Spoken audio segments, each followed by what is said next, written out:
Pergunta NQI Mulher. Nossa consulente não quer se identificar, mas ligou e deixou aqui a sua pergunta para o pastor.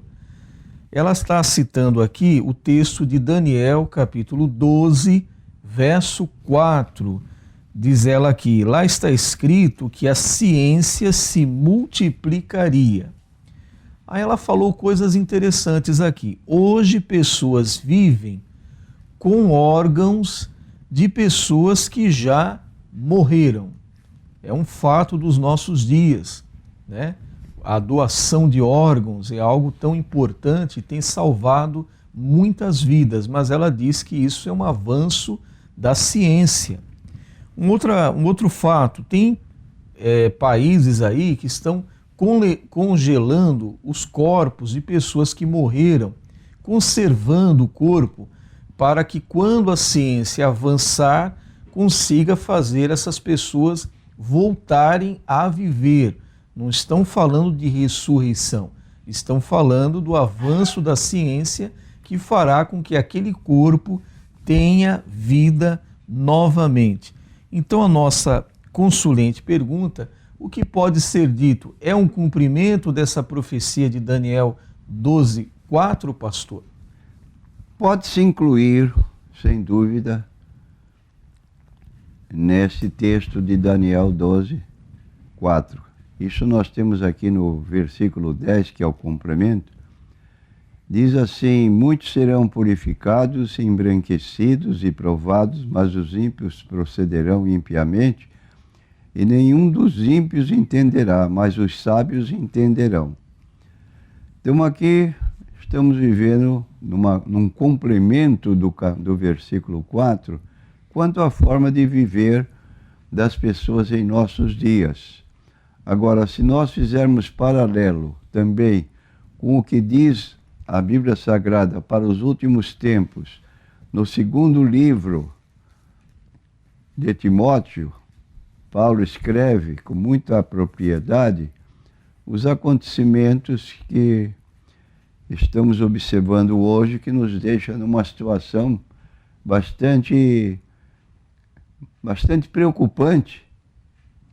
Diz o texto, sabe porém isto, que nos últimos dias sobrevirão tempos trabalhosos, porque haverá homens amantes de si mesmos, avarentos, presunçosos, soberbos, blasfemos, desobedientes a pais e mães, ingratos, profanos, sem afeto natural, irreconciliáveis, caluniadores, incontinentes, cruéis, sem amor para com os bons, traidores, obstinados, orgulhosos, mas amigos dos deleites do que amigos de Deus.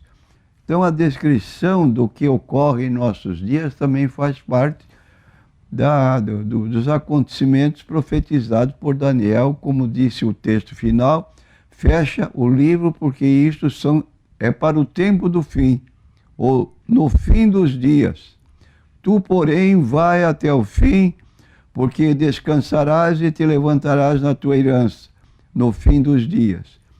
E nós estamos, então, vivendo numa época dessa. Agora, não podemos nos esquecer também do avanço que o homem tem feito no plano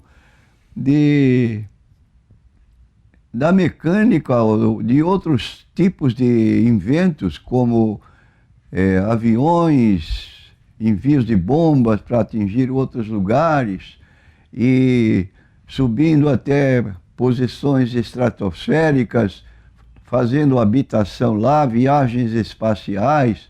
Vivemos sim num tempo de muita invenção, que os homens cada dia anunciam coisas novas que ficamos de boca aberta, mas também temos que reconhecer que há muita maldade nos dias atuais que caracterizam também os tempos finais que a Bíblia fala.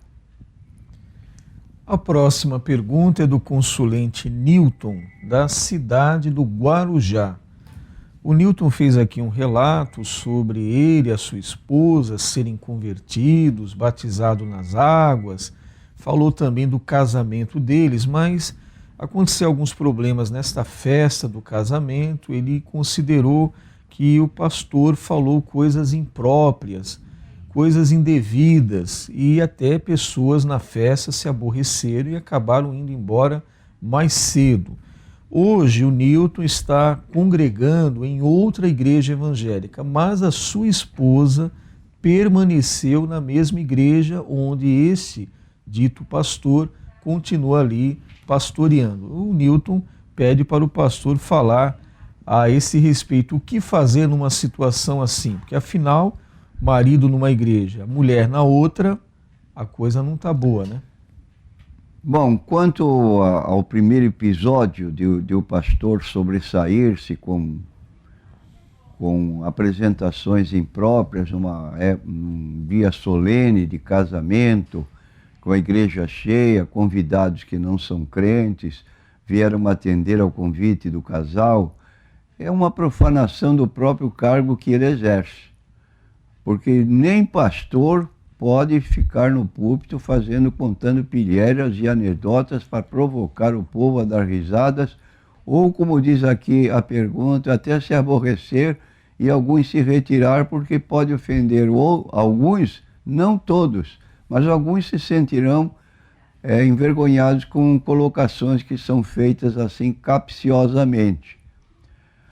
Agora, no que concerne a esposa estar numa igreja e o marido noutra, eu quero recomendar ao nosso irmão, você precisa fazer valer o seu direito de marido, como diz na carta de Paulo aos Efésios, no capítulo 5, onde ele recomenda bem claramente que as mulheres sejam em tudo obedientes aos seus maridos, não são empregadas, não são servas dos seus maridos, não mandam nelas assim como se fosse uma escrava, mas para a boa ordem do lar deve haver uma autoridade em casa e essa autoridade pertence ao marido.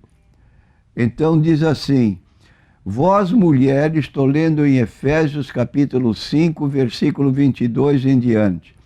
Vós mulheres sujeitáveis a vossos maridos como ao Senhor, porque o marido é a cabeça da mulher, como também Cristo é a cabeça da igreja, sendo ele próprio o salvador do corpo. De sorte que, assim como a igreja está sujeita a Cristo, assim também as mulheres sejam em tudo sujeitas a seus maridos.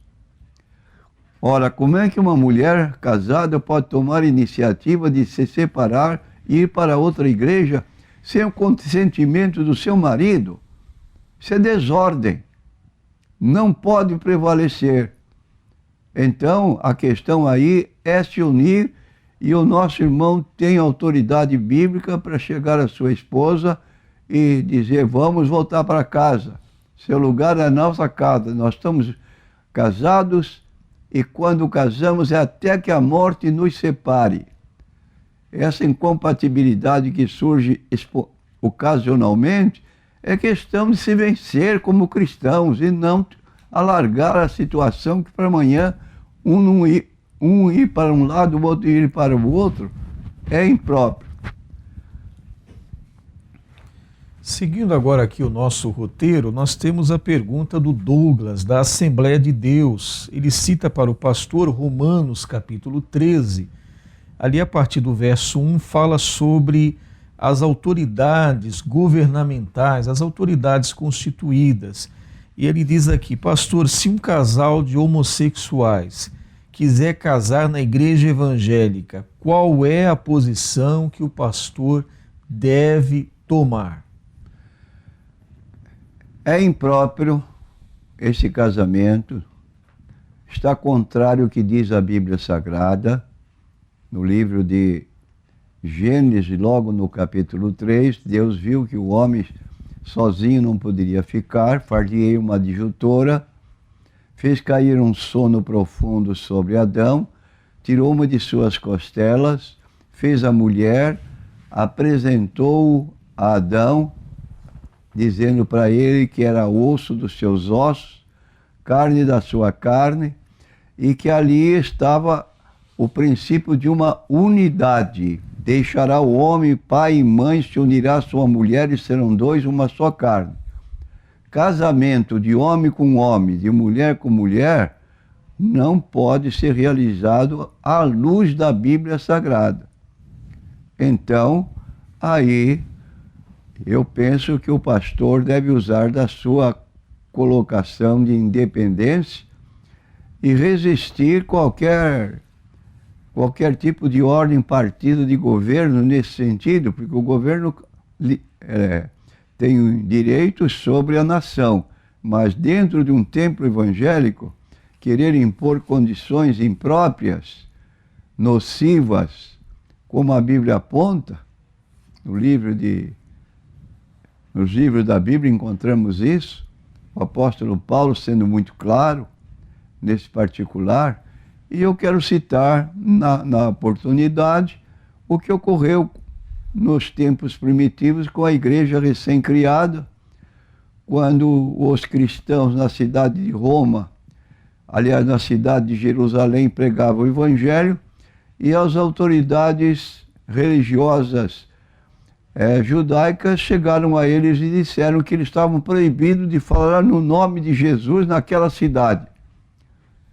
Eles escutaram a ordem, mas não obedeceram. E eles chegaram a reclamar dos apóstolos. Nós dissemos que vocês não podiam mais falar nesse nome, e vocês encheram a cidade desse nome, nome de Jesus. E Pedro então tomou a palavra, falando: não podemos deixar de falar no nome de Jesus, porque é melhor obedecer a Deus do que aos homens. Estavam investidos da autoridade divina, Atos 5, 29. Aí eu posso fazer um paralelo em que há certas colocações que as autoridades têm que se limitar aos direitos delas, mas não dentro de uma situação que diverge, sendo uma situação dirigida por Deus. As autoridades são constituídas e ordenadas por Deus. Nós temos apontado em Romanos capítulo 13, devemos ser obedientes às autoridades constituídas. Votar, vamos votar sim.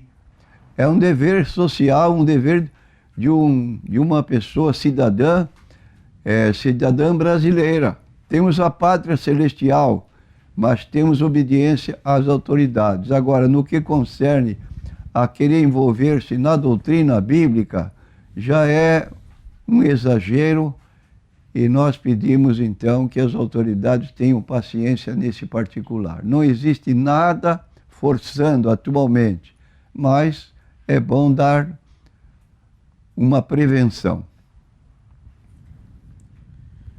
Muito bem, a próxima pergunta é do Nilson. Ele fala aqui sobre esse ser odioso, que é o diabo. Ele fala que muitos recusam crer que exista um ser chamado diabo. Exemplo de seitas que não admitem a existência do diabo. Então está aqui, quase todos os grupos espíritas e ainda zombam daqueles que creem na existência dele. Faz uma outra citação de Alziro Zarur, que é o fundador da Legião da Boa Vontade. No seu livro Mensagem de Jesus aos Sobreviventes, ele dedicou um poema com o título Ao Irmão Satanás, naturalmente numa forma sarcástica de afirmar que Satanás não existe como pessoa espiritual. Ele faz uma outra citação. Allan Kardec também se manifesta sobre Satanás, afirmando que ele é algo irreal, a soma das maldades humanas. Bom, agora o Nilson pede ao pastor como responder à luz da Bíblia, pastor. As pessoas que rejeitam apressadamente a ideia da existência de uma pessoa real no reino espiritual, conhecida como diabo ou Satanás, se veem preocupadas com perguntas tais como: por que a história humana se acha tão repleta do mal? Por que o ódio, a violência e a guerra assolaram o homem durante milênios de sua história? Como se explica o genocídio praticado pelos nazistas no tempo de Hitler Seria tudo resultado apenas da maldade dos homens? Não estaria alguém agindo através do homem de modo invisível, mas real? Certamente que sim, e esse ser é o diabo. Então, à luz da Bíblia Sagrada, capítulo 14 do livro de Isaías, está lá dizendo, dando o primitivo nome do diabo. Estrela da manhã, que beleza de nome. Tinha um exército de anjos ao seu dispor, mas ele achava que tinha direito a mais. E então ele começou a agir. E farei o meu trono igual ao trono do Altíssimo. E a resposta foi pronta. Caído foste, lançado por terra. E assim Deus o destronou. E ele se tornou inimigo gratuito de Deus quando tinha um fulgor, uma beleza. E tinha anjos ao seu dispor. Ele tomou uma posição oposta, de zombaria, de escárnio, querendo ser igual a Deus. E lançado foste por terra. E hoje ele está vivendo no seu afã de destruir, como ele tentou destruir a Deus, porque a sua incumbência é matar, roubar e destruir. E Jesus disse para os judeus, que se diziam, nós temos um Pai que é Deus, que é Deus. Jesus disse para eles, se Deus fosse o vosso Pai, me amarias, porque eu saí do Pai e vim aqui a este mundo. Mas disse com muita coragem, vós tendes por pai o diabo e quereis satisfazer os desejos do vosso pai. Ele foi homicida desde o princípio, não se firmou na verdade, porque quando fala uma mentira, fala do que é próprio, porque é mentiroso e pai da mentira. Então Deus não criou o diabo, ele criou um anjo de luz, um anjo protetor, com anjos à sua disposição. Mas ele se revoltou, o orgulho, a soberba, o levou a uma condição de incompatibilidade e querendo ser mais do que Deus. Então, quando alguém disser para você, meu prezado irmão, Deus criou o diabo, você pode responder, não, Deus não criou o diabo. Deus criou um anjo de luz. Ele se revoltou contra Deus e se tornou o diabo. Algumas provas bíblicas que o senhor poderia citar para comprovar a existência do diabo como uma pessoa espiritual? Eu tenho que começar pelo livro de Jó, porque a evidência que o irmão está recomendando é muito clara no livro de Jó. E este livro se inicia com o relato de anjos se reunirem perante Deus. E no livro de Jó, capítulo 1, versículo 6, declara que veio Satanás entre esses anjos. E a vinda de Satanás entre os filhos de Deus, que são seres espirituais, reais, indica que Satanás também é uma pessoa. O trecho bíblico de Jó, capítulo 1, versículo 6 a 12, está escrito o seguinte, veja que maldade é característica desse ser espiritual. Num dia em que os filhos de Deus, anjos que se mantiveram fiéis a Deus, vieram apresentar-se perante o Senhor, veio também Satanás entre eles. Então o Senhor disse a Satanás, de onde vens? E Satanás respondeu ao Senhor e disse, de rodear a terra e passear por ela. Olha o que ele está fazendo atualmente também. Disse o Senhor a Satanás, observaste tu meu servo Jó? Porque ninguém é na terra semelhante a ele, homem íntegro, correto, temente a Deus, que se desvia do mal.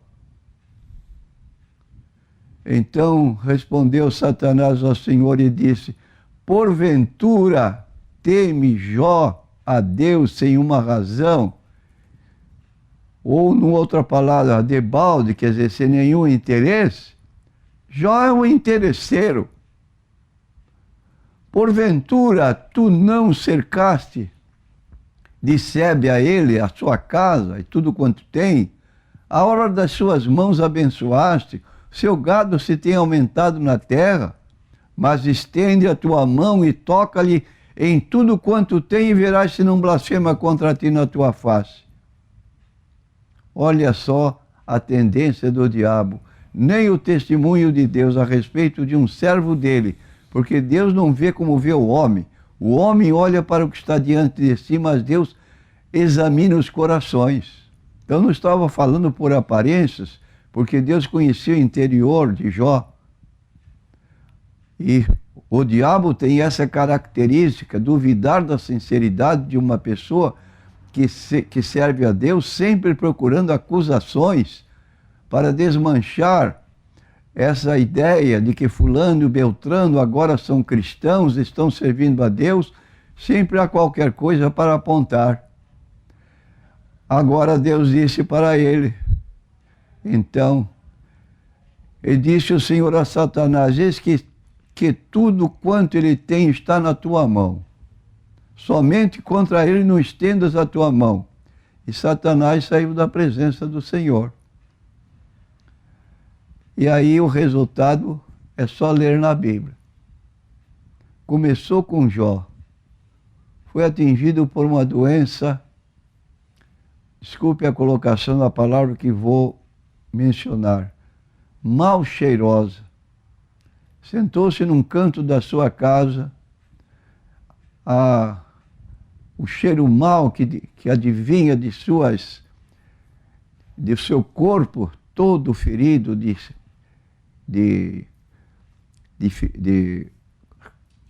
daquilo que é mal mesmo, doenças, e faltou-lhe o apoio da mulher. Até quando você vai ficar firme aí, crendo nesse Deus? Amaldiçoa esse Deus e morre. E ele ainda teve a força espiritual, a coragem para dizer: mulher, tu falas como uma louca. Receberíamos o bem de Deus e quando vem o mal, desprezaríamos este Deus? E a Bíblia então fala a respeito desse homem que você pode examinar. Se não quiser ler todo o livro, lê o capítulo 42 para ver o final de Jó, como Deus o abençoou, lhe deu em dobro tudo quanto tinha, inclusive filhas e filhos que ele tinha perdido, quando a casa em que estavam reunidos desabou por um vendaval. Todos os 10 filhos morreram de uma só vez, mas Deus lhe deu em dobro tudo que havia perdido e lhe deu dias fartos na terra. Bom, a próxima pergunta seria se Deus tinha criado o diabo, mas o pastor já explicou que Deus criou um anjo de luz e quando esse anjo de luz então pecou, ele acabou se tornando o diabo, o Satanás. Então não foi Deus que criou o diabo, Deus criou um anjo de luz e esse anjo acabou pecando e se tornando então esse inimigo da criação de Deus e o inimigo do homem. A próxima pergunta é do consulente Wilson. Ele diz aqui que a sua sogra, ela faleceu e ela era cartomante e às vezes ela frequentava aqui um centro espírita. Ele diz aqui que falava a palavra de Deus para ela. E lá no velório ele teve até a oportunidade de falar aos presentes da palavra de Deus, mas também vieram pessoas do centro espírita na qual a sua sogra participava. Diz ali que eles fizeram uma espécie de um ritual, rodeando o caixão, jogando pipoca. Bom, a dúvida do Wilson é o seguinte: ele ficou muito triste com tudo isso que aconteceu e ele queria saber se a sua sogra ela morreu salva, porque ele falou a palavra para ela, mas aquela situação ali no velório o deixou bastante preocupado de que ela tenha partido sem salvação, pastor. Eu quero dizer que cartomancia é o método que aqueles que se denominam médiuns se utilizam para prever ou adivinhar o futuro das pessoas se utilizando das cartas. E ainda as utilizam para aconselhar em decisões a serem tomadas pelas mesmas. O que eu teria a falar sobre tal prática? Então, se confrontamos com a Bíblia, o que nos foi comunicado pelo Wilson, respondemos que a palavra de Deus é incisiva. Isto é, há proibições bíblicas para essa prática de cartomancia, de práticas ocultistas ligadas ao espiritismo e outras seitas nesse campo?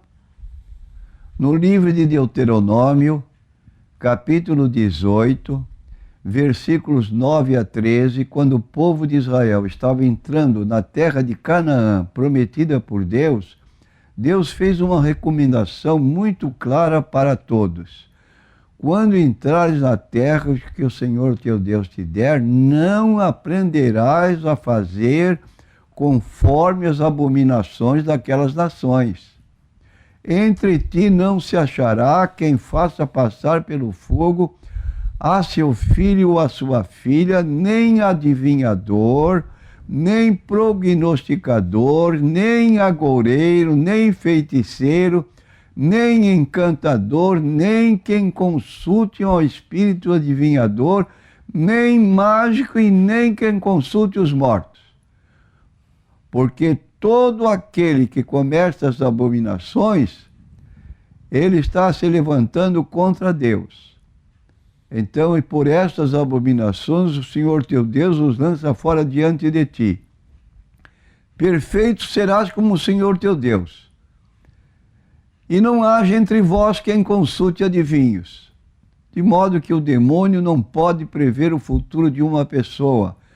Quanto à pergunta se sua sogra foi salva, respondemos que o envolvimento dela em práticas ocultistas ou satânicas, a Bíblia deixa muito claro que tais pessoas não têm entrada no céu.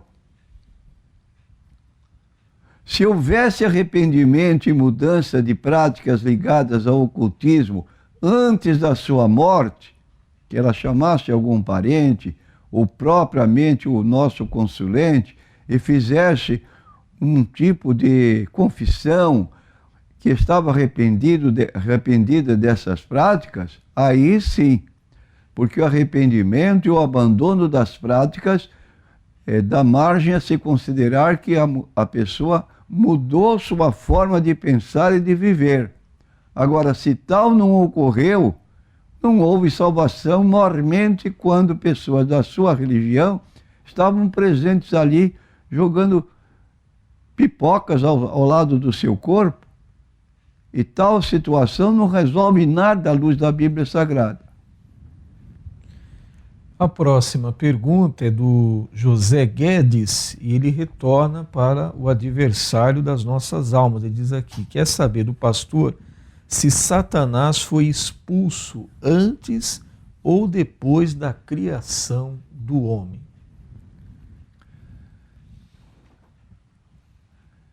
Eu quero dizer que a criação do homem, Adão e Eva, ocorreram em épocas que a gente não pode quase fazer um cálculo correto. Então eles foram criados, como já dissemos, no Jardim do Éden, na terra. Lúcifer é que foi expulso do céu, pois ele se tornara Satanás, opositor, que significa inimigo, e andava em franca afronta a Deus. Mas por que os seres terrenos foram criados com dispositivo para reverter a consequência da transgressão se ela ocorresse? Deus permitiu a Lúcifer expulso somente para vir à terra. E então ele levou seres humanos a transgredir. E daí Deus acionou o dispositivo, vamos usar essa linguagem, de reversão, chamado plano da salvação, cujo personagem principal é Jesus Cristo. Agora, quando eu leio no livro do Apocalipse a respeito de Jesus, com uma declaração, o Cordeiro que foi morto antes da criação do mundo. Quando a Bíblia declara no último livro da Bíblia que o Cordeiro, Jesus, foi morto antes da fundação do mundo, significa que nos planos de Deus, ele não ignorava que o homem haveria de cair, e muito menos que o próprio Lúcifer, luzeiro, iria também acompanhar a queda, provocar a queda, para assim agir como inimigo de Deus. De modo que essa situação mostra que Deus já conhecia a mente, os planos do diabo para arruinar aquilo que ele havia feito, mas felizmente veio Jesus Cristo. O que nós perdemos com o diabo, nós ganhamos com o Senhor Jesus Cristo. Então, quando a Bíblia faz uma descrição do céu, lá não haverá mais morte, não haverá mais pranto, não haverá mais dor, porque Deus fará nova todas as coisas. Quer dizer, um lugar onde haverá felicidade plena para todos sempre. E aqueles que hoje preferem a companhia desse ser angelical, negando sua existência, mas vivendo dentro da vontade dele, esse não vai ter bom fim e não vai entrar no céu. Agora, quando se arrepende dos seus erros, dos seus pecados, aceita Jesus como Salvador, nós temos lá o Salmo 51 de Davi. Quando ele pecou contra Deus, ele pediu perdão e ele escutou, colocou no seu salmo: tu perdoaste a maldade do meu coração. Então, há oportunidade de salvação, muito embora reconheçamos que o diabo vive ao nosso redor, como diz a Bíblia, como um leão buscando a quem possa tragar. Resiste na fé e ele fugirá de vós. A próxima pergunta é NK Homem. Consulente não quer se identificar. Ele diz aqui que jogou futebol por um bom tempo da sua vida, mas já há 2 anos ele parou. Agora os amigos estão convidando para ele jogar futebol apenas por diversão. Ele diz aqui que é o pessoal da terceira idade, os veteranos acima de 61 anos de vida. Só que ele está preocupado porque ele está cuidando de uma igreja, ele está na responsabilidade de uma igreja. Ele pergunta ao pastor se isso tem algum problema, se ele aceitar esse convite, for lá jogar por diversão, pode causar algum impedimento para ele diante da igreja, pastor? Eu quero dizer para o nosso consulente, só vejo um problema aqui. A Bíblia diz: andarão 2 juntos se não estiverem de acordo? Então, o irmão, como dirigente de uma igreja, vai se unir no companheirismo de pessoas que não pensam como o irmão. Há uma alternativa: ou o irmão leva esse pessoal para a sua igreja, aceitando a Jesus como Salvador, ou senão o irmão vai de roldão na companhia dessas pessoas. Então é preciso que tenhamos cuidado nesse particular, porque, primeiro, a sua condição de dirigente. Se algum irmão da sua congregação vir o irmão num campo de futebol com pessoas que não são da própria igreja, vão logo admitir uma má vontade, talvez, para com a sua direção. Eu não recomendaria que o irmão fizesse isso. Agora, se o irmão quer se divertir com um grupo para chutar bola, assim, um dia na praia, com pessoas ligadas à igreja, que são todos cristãos, aí talvez a situação não tenha nenhum problema. A próxima pergunta e última de hoje é do Gilmar, da Assembleia de Deus da Missão. Ele falou que na internet tem uma profecia dos últimos papas em que fala da grande prostituta mencionada em Apocalipse 17. Pastor, essa profecia dos últimos papas é bíblica, pastor? Veja bem, em primeiro lugar, ele diz que aqui que na internet tem uma profecia dos últimos papas. Nós discordamos do noticiado pela internet. Por quê? Porque de acordo com Apocalipse, capítulo 17, versículos 4 e 5, nós lemos lá o seguinte: e a mulher estava vestida de púrpura e de escarlata, e adornada com ouro e pedras preciosas e pérolas, e tinha na sua mão um cálice de ouro, cheio das abominações e da imundícia da sua prostituição. E na sua testa estava escrito o nome: Mistério, a Grande Babilônia, a mãe das prostituições e abominações da terra. Então, na Bíblia, os termos prostituição e adultério, quando empregados figuradamente, normalmente denotam apostasia religiosa e infidelidade a Deus. Não é nada literal, porém é apenas num sentido comparativo. O que ocorre no sentido carnal pode ocorrer no sentido espiritual. Uma igreja, um grupo religioso que leva fora de consideração qualquer tipo de contato, de ensino que está contrário à Bíblia Sagrada. Normalmente denota uma apostasia religiosa, dissemos, e infidelidade a Deus. Então a Babilônia religiosa abrange todas as religiões falsas e infidelidade a Deus. De modo que cada líder religioso ele tem que confrontar a Bíblia Sagrada com o que está ocorrendo na sua igreja.